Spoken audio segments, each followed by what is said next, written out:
Tonight, I want to speak to you a message called Emerging from the Cave. That's maybe a little bit of a different kind of title, a little different to me, as it was in my heart and I was meditating on it. I felt like God put that in my heart.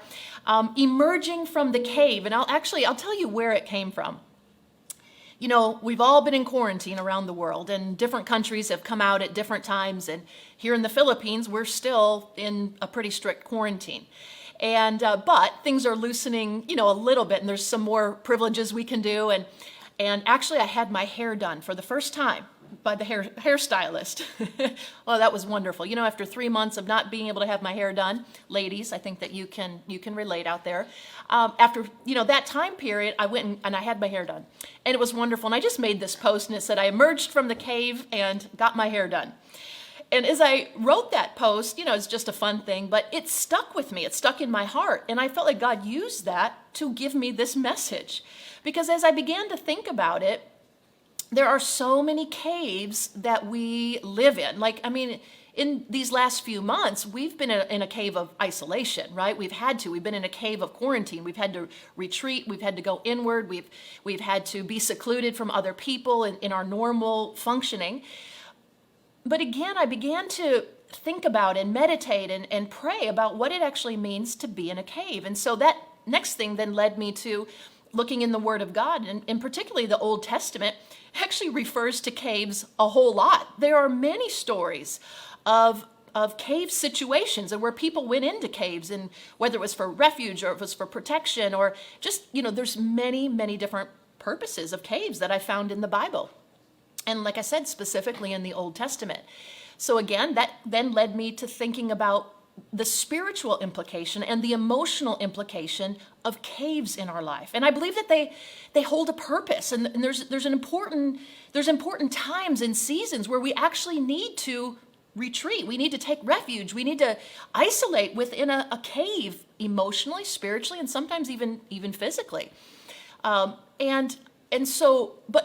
But I also began to think about what happens in the cave. And then as we emerge out of it, as we have the transition of coming from the cave, and we've maybe in some cases gotten a bit comfortable in the cave, like we've gotten comfortable in the isolation. We've gotten comfortable in these things. And it could be that coming out of the cave actually, like on one side of us, we're excited about it, but another part of us has gotten used to it. I don't know if any of you can relate to that, but I know I'm in the transition right now where there is certain things that are a bit nice to be insulated and incubating and thinking and meditating. And I've really talked to a lot of people that have enjoyed this time and have learned so much and grown so much in this time that was forced upon us, but in it, so much has happened. And so, but it's time for us to start coming out. It's time for us to start emerging. And of course, in tonight's message, I'm not just talking about the quarantine that we've been in, but I want to use that as an example for caves that we go into at times and seasons in our life, emotionally and spiritually. So that's what I want to highlight to you. And again, I was thinking about a cave, and that a cave is not a place that we're meant to live, right? It's meant to be a temporary place. It's not the place of permanent abiding and aboding. Although some people in history and probably some people today do live in a cave, but it's really not what's meant to be, And so I had the privilege of traveling to Turkey many times because we have our orphanage and we have a ministry with a church network and leadership network in the Ukraine. So I have the privilege of going through Turkey quite a bit. And on one of those trips, I went to a place called Cappadocia. Now, you'll see that also referred to in the Bible. And I want to say to anybody that's listening and watching this, if you can ever go to Turkey, please do that. It is amazing. The biblical history that is there, the world history that is there. It is an absolutely incredible country. I love it. And actually, we as Global Impact are doing tours there too. So if you were ever interested in going with me and I could take you to Turkey and to Ukraine on one of our set tours, just reach out to us for information on that. But one of the places that I went was in Cappadocia, and it's known for its underground cave cities. There's over 30 underground cave cities there. It's an incredible place on planet Earth. So when you look out over the over the terrain. And we're going to show you a picture of this. And on top of the ground, above ground, you see cave houses. And what it's made of is volcanic rock that people of way in the past, thousands of years ago, honed in there and built their homes. But to me, what's even more incredible is what happens underground. And there's over, like I mentioned, there's over 30 of these underground cities. And historically, tens of thousands of people lived in these cave cities. I mean, it blows my mind. I was able to go down in and, they have tours and everything. And so you can see on our picture here, you can see what it looked like, what it looks like underground. And then even the picture of the schematic of the layers, of the levels of how these cave cities were set up. It was just incredible that they would have all of their living in there. But again, it's fascinating to go there. It's fascinating to tour through it and to think about what life would have been like. But I think most of us would agree that that's not a place that you want to live long term. Maybe in the short term, maybe if there's enemies coming after you and that's the place of protection, it's a place of refuge. Okay, fine. You're protected from the enemy outside. But that's not some place that you want to live long term. Most of us want to be outside. We want the sunlight. We want the fresh air. And again, this is symbolic of our lives, that there are seasons, there are moments when we need to go into the cave, but let's not live there.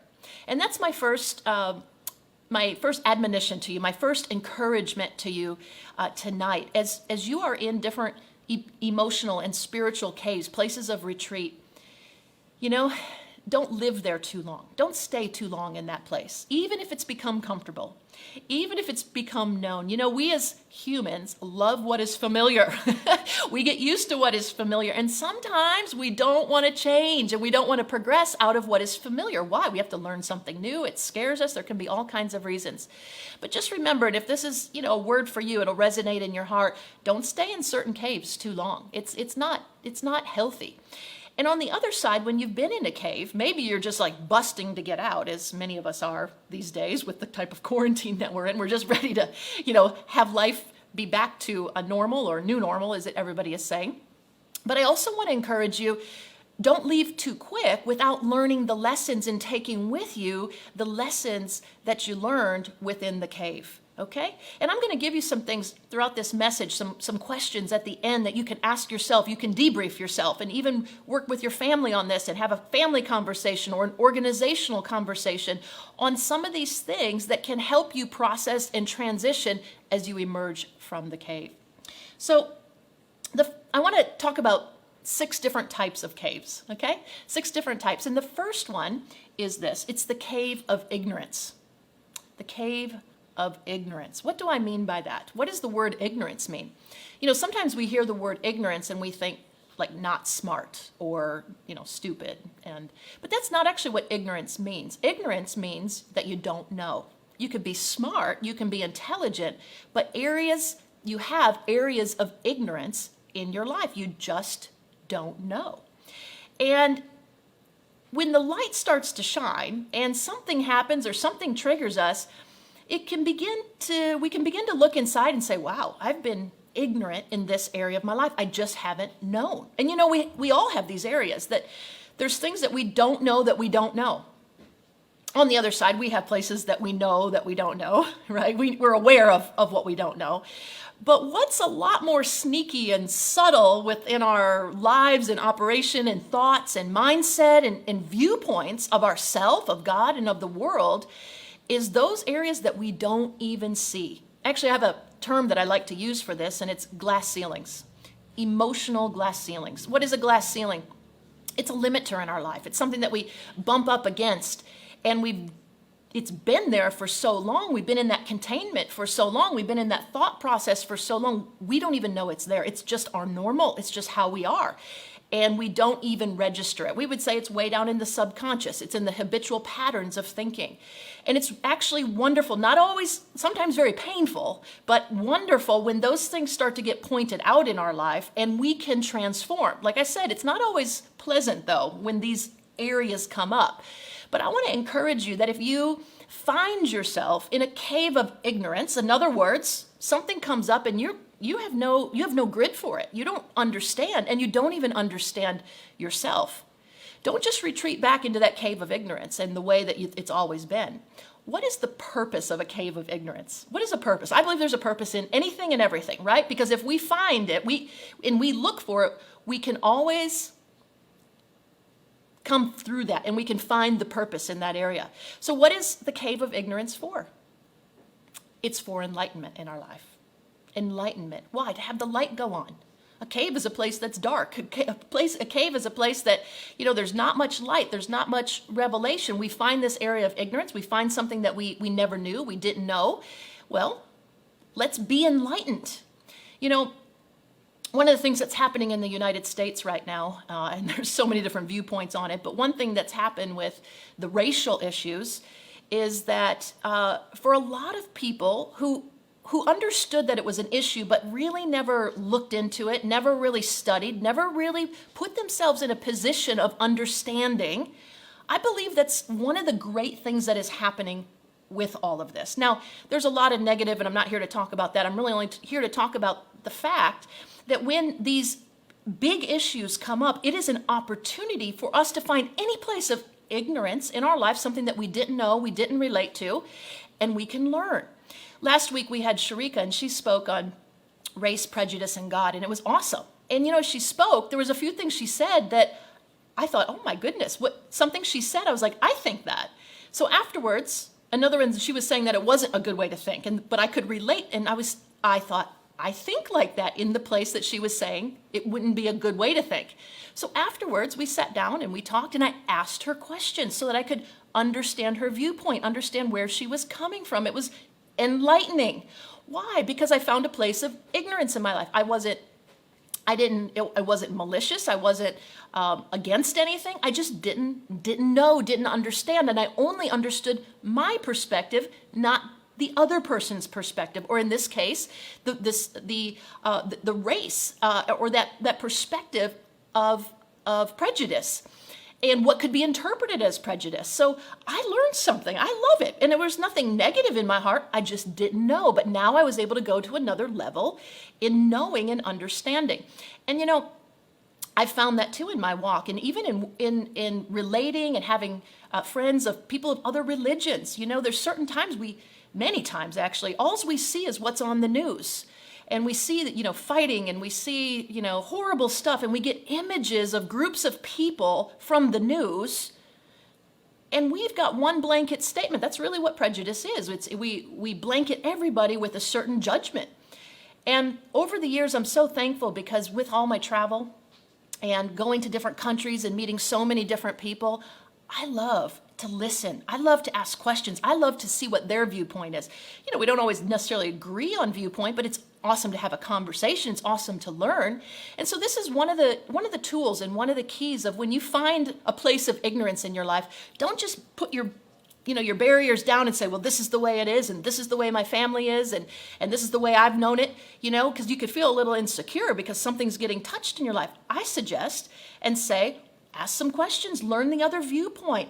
Don't be so stuck in your own opinion that you can't see and understand where somebody else is coming from. It doesn't mean you have to agree. It doesn't mean you have to transition to their viewpoint, but we can understand. And some of the most beautiful friends that I have around the world are people that are different religions, different races than me, and I love that diversity. Why? Because it helps expand me, and I hope it helps expand them. So that's what the cave of ignorance is for. It's for enlightenment. Just don't stay in the cave. Come out of it, emerge out of it, and learn and grow.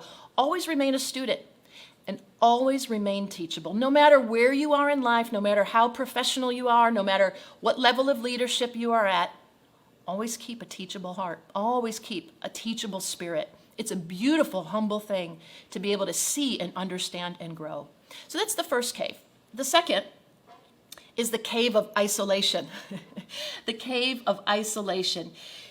What is a cave of isolation for us? It's a time that we've got to go into a place to think, to meditate, to process. You ever been there? Something happened and you're like, I've got to isolate myself a bit. I've got to remove myself from maybe my normal activities or my normal interaction. emotionally. Possibly sometimes that is even physically.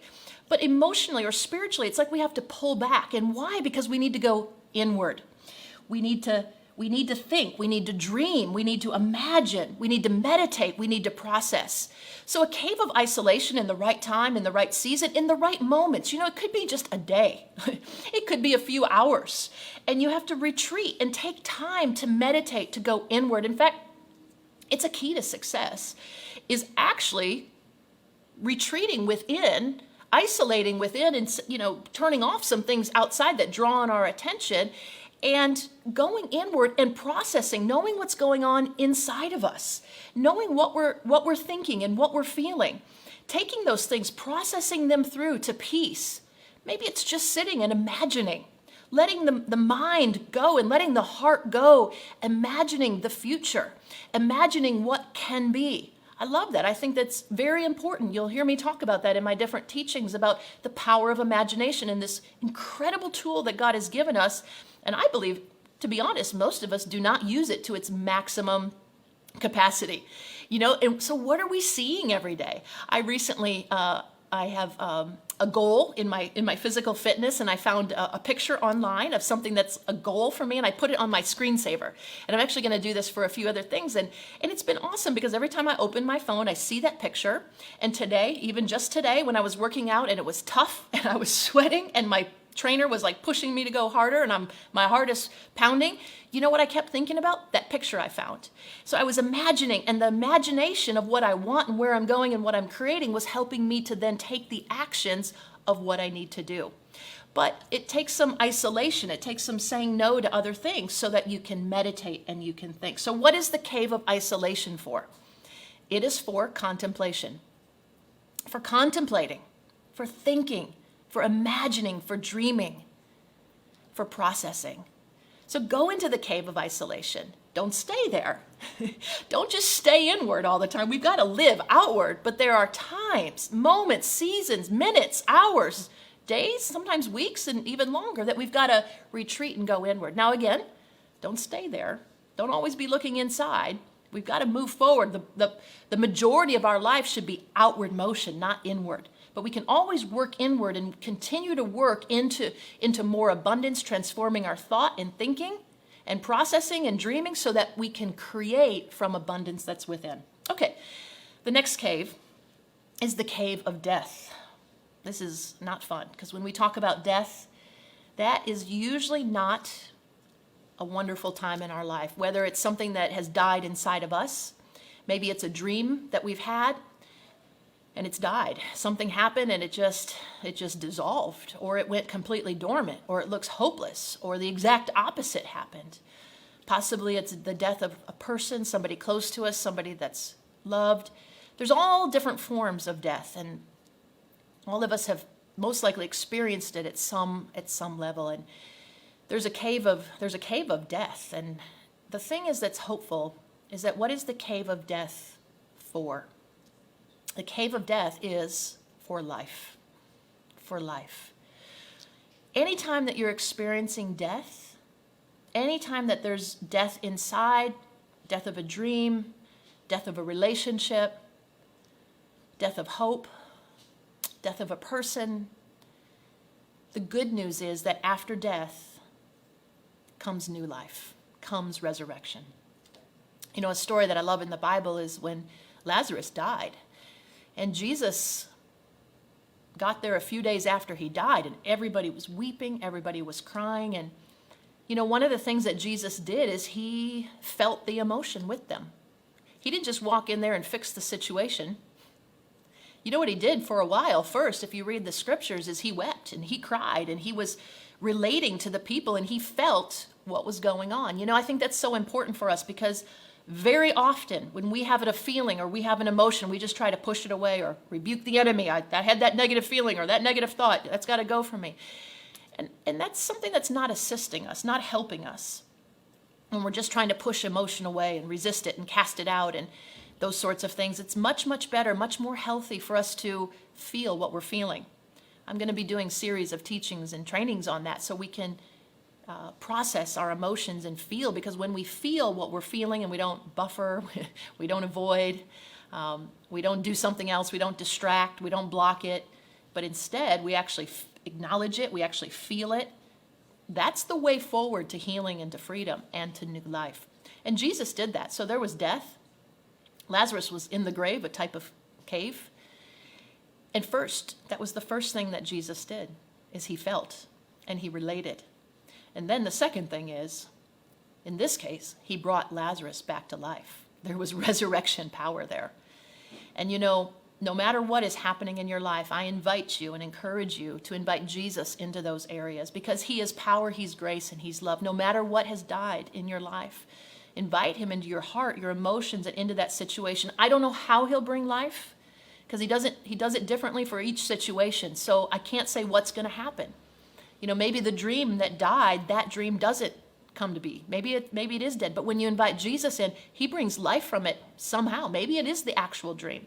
Or maybe it's something else that's actually better, but you just never saw that. See, the thing is just invite him in. He is resurrection and he is life. So any area of death, any area of disappointment, any area that something's gone dormant, there's disappointment, just know that life waits on the other side. Don't stay in the cave of death. Grieve it. Grieve what you need to do. Feel what you need to feel. Cry where you need to cry. But don't stay there your whole life. Some people do that. They stay in grief the rest of their life. They stay in that death cave, the cave of death. They stay there, grieving in some part of their heart, some part of their emotions. I've prayed with people and coached people and worked with people that haven't been able to let go. And sometimes it's 5, 10, 20 years later. And the grief is still so poignant there, and it's really crossed the time of where it's healthy grief, and it's become a grief that's debilitating. And that's how there is healthy grief, and there's time we have to cry, and we have to work through those things and feel it. But then there comes a time that the life comes, and we can let go of grief, and we come into restoration. So that's the cave of death. The next one is the cave of imprisonment. That's where areas where we have bondage or entrapment or addiction. We find ourselves all of a sudden, or maybe it's not all of a sudden, it's just been progressive. And we've gone deeper and deeper into the cave of imprisonment. You may feel imprisoned tonight. You may feel addicted. You may feel entrapped. You may feel in bondage. But the good news and the hope and the truth is that you can emerge from that cave. There is always an answer. You don't have to stay in the cave of imprisonment. Why? Because the cave of imprisonment, what is it for? It is for freedom. It is for freedom. It is for freedom. Wherever there is imprisonment or bondage in our life, wherever there is entrapment, wherever there is a hold, just know that with the power of Christ and with his word and also with what is inside of you, there is freedom for you. Freedom is actually inside of you. You're just believing stuff, and things have happened in your life, and so many things that are imprisoning the freedom that's already within. You have freedom, and I believe you can shed that off, and you can heal, and you can grow. And I just want to give you that hope tonight. Again, we have more resources and things that help all of us walk more and more in the freedom that is within us. The next is the cave of refuge. The cave of refuge. What is a cave of refuge for? There are times in our life that we need protection. We need safety, and we need to retreat somewhere. What is the purpose of the cave of refuge? It is for protection. For protection. That is why we have to go, sometimes physically, into a cave, a place of safety, a place of protection. Other times it's emotionally or spiritually. There's something going on. There's something that is unsafe, something that is hurting us, something that is not good. And we need to get into a cave of refuge for protection. A sense of safety is one of our primal needs as humans, as people. We need safety. It's one of the main needs that a child has growing up. And if we didn't get it, we didn't feel safe growing up, then that stays with us into our adult life. And usually we're trying to adapt our behaviors and do all kinds of things to start to feel safe. Maybe we try to make our world around us feel safe. And then something happens and, we go into that threat or that non-safe mode because something around us is no longer perceived as safe. But really, it comes from inside. It comes from a sense of not feeling safe and protected way down deep. And for some of us, that goes way back into our childhood. But again, there's transformation for this. And there's other times that we have to go somewhere and be protected for a while for that processing, for that growing, and for that healing. So go into that cave and work inside. If you feel unsafe, if you feel unprotected often, or it gets triggered, or something moves around you outside, everything's not exactly right, just check on that and see if you have an internal safety mechanism that's there. What are your thoughts? What are your beliefs about yourself? Because if that's not in place and if that's out of sync, then anything that changes or things that are turbulent and chaotic that can trigger that I'm not safe and I'm not protected thinking and belief that's way down in you. And again, you might not even know that it's there. Why? Because it's always been there and you've just always felt it. So you've never registered it as anything else. And you attribute not feeling safe, you attribute your anxiety, you attribute your fear to things externally and people externally moving and changing too much. But I want to encourage you that there is safety inside. Work on that inside part of it. But if you find yourself in that cave of refuge, it is for your protection. And other times we need to find people that are caves of refuge for us. Find safe people in your life. When these things come up, when you have these feelings, there are people around you that love you and will help you and are places of protection. I encourage you. I also want to say, if anybody is out there and you're in a situation of abuse, physical abuse, emotional abuse, find safety. Don't take it. You don't have to continue to take the abuse. You are worthy to live a better life. Find somebody who is safe and tell them what is going on for you. Do not live continually in abuse. You do not have to. You might say, I'm not protected and I'm not safe. I understand that there are some situations that maybe your physical life could actually be in danger. The thing is, you've got to find a way out. You've got to tell somebody. You've got to text somebody. This is one of the things that we do for fighting and combating human trafficking, people that are in these type of situations and our partners, and we want to give people and children and family members ways to communicate. But in this message, I just want to say, find somebody safe and tell them you do not have to stay in the abuse. The last one I want to talk about is the cave of retreat. The cave of retreat. This is a good one. What is a cave of retreat for? When we go on retreat, it's for what? It's for renewal. It's for renewal on the inside. A retreat is a time for rest. It's a time for fun. It's a time for relaxation. It's a time for enjoyment. I'm sure many of you out there are like that, but I know us here at Global Impact, we are ready for a beach. We are ready to get to that place outside of the quarantine. I'm referencing the quarantine right now. We're ready to go somewhere where we can just breathe the fresh air and see the ocean and relax and refresh. But there are times always in our life, seasons and moments that we need to go into that place of retreat. Why? Because we need to renew. We need to gain strength. We need to rest. We need to see differently. We need to have some enjoyment and fun. So that's a good cave to go into. Now, again, you can't just live there, right? You can't just do that all. I mean, you can have that on the inside. You can live from rest, for sure. But I'm talking about times that you actually just go away, and that is specifically what it's for, is to renew. I always believe that, of course, we're all meant to produce. We're all meant to have fruit in our life. But we need to do it from a place of abundance, a place of rest, a place of joy, a place of peace within us. And we get that because we take those times and we take those moments to retreat and to renew. So I hope that helps you navigate possible areas in your life in different types of caves. And I want to give you 4 questions, which we will post so that you can get these as well. 4 things that you can ask yourself, 4 things that you can ask your children, that you can ask and talk through in your organization or your church or your cell group, your small group. Because if you process correctly the emerging from a cave and going into that outside world, you're going to be able to capitalize fully on that cave experience. So here's 4 questions for you to debrief and to maximize the experience and to grow from it. We here at Global Impact, we love to debrief. After every activity, after every event that we do, we always have a time to debrief. Why? So we can talk about what worked. We can talk about what we can improve. We can talk about whatever topic needs to come up so that the next time we can do it in even more excellence. So it's something that's part of our DNA and our culture here, and we love it. And it gives people the opportunity to share what's on their heart as well, and it gives us the opportunity to see any gaps that we've had and also how we can learn and we can always grow from any experience. So here's the questions.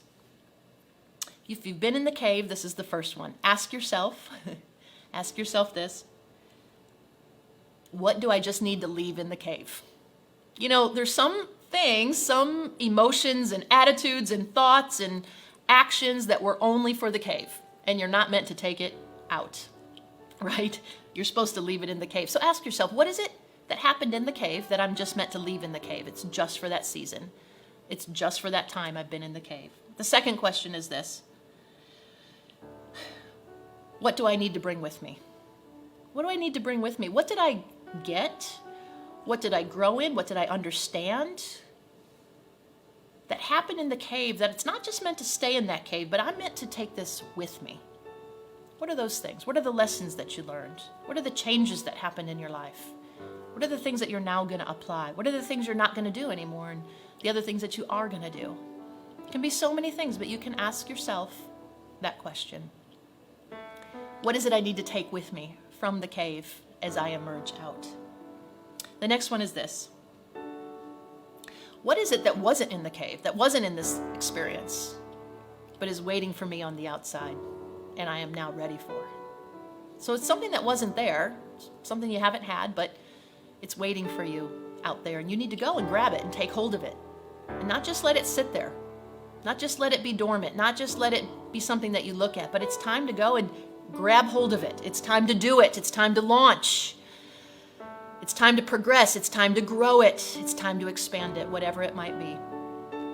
And the fourth question is this: what changed in the outside world while I was in the cave that is now new? So while I was in that cave, while I was secluded or isolated or in that place of ignorance, but things were changing on the outside, and what changed? Because, we can emerge and say, why aren't things the way they used to be? And start arguing with the way things are and wishing it was like the way it was. A lot of us are going to be going through that now, just in the way the world is going. And the term everyone is using is a new normal, and some of it's okay, some of it's good, some of it's not so good, not so exciting. But we got to go with it. We got to flow with it. And so we can ask ourselves, what is it that changed, that is now new, and that I need to participate in, and that I need to embrace as new in my life, whether I like it or I don't like it, but I need to embrace it. So I hope those 4 questions will help you self-debrief, personal growth, leadership growth, and fully maximize any experience that you would consider a cave experience.